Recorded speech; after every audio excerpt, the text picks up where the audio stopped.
திருநெல்வேலிக்கு வருகிற விழாவிற்கு செய்தி கேட்டோம். அதுபோல அவருடைய வருகையை ஒட்டி வண்ணாரப்பட்ட ஆப்பிள் ட்ரீ ஹோட்டல் முன்னால கிட்டத்தட்ட 50க்கும் மேற்பட்ட அதிமுக கொடியை மூடி வச்சிருக்காங்க. அண்ணா உருவ மற்றும் கிளை சின்னம் பொறிக்கப்பட்ட கொடிகளை அங்கங்கே நட்டு வச்சிருக்கிறார்கள். இவர் ஏற்கனவே திருமதி சசிகலா அவர்கள் அனைத்து இந்திய அண்ணா திராவிட முன்னேற்ற கழகத்துக்கு வரப்படி நீக்கப்பட்டவர்கள், இந்த இயக்கத்துக்கு எதிராக செயல்பட்டு கொண்டிருப்பவர்கள். இவர்களுக்கு இந்த சின்னமும் இந்த கொடியும் இவங்களுக்கு கிடையாதுன்னு சொல்லி சுப்ரீம் கோர்ட்ல தீர்ப்பு கிடைச்சிருக்கு.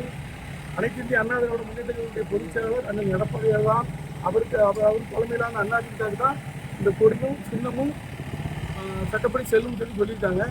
இதை சுப்ரீம் கோர்ட் சொல்லியிருக்காங்க. அதை மீறி இந்த சசிகலா குரூப் திருமதி சசிகலா குரூப் எலெக்ஷன் கமிஷன் எங்களுக்கு அண்ணன் மாண்புமிகு அண்ணன் பொதுச் செயலாளர் எடப்பாடியார் தலைமையிலான அதிமுகவுக்கு தான் இந்த சின்னம் கொடுத்துருக்காங்க. ஈரோடு இடைத்தேர்தலுக்கு கொடுக்கப்பட்டது.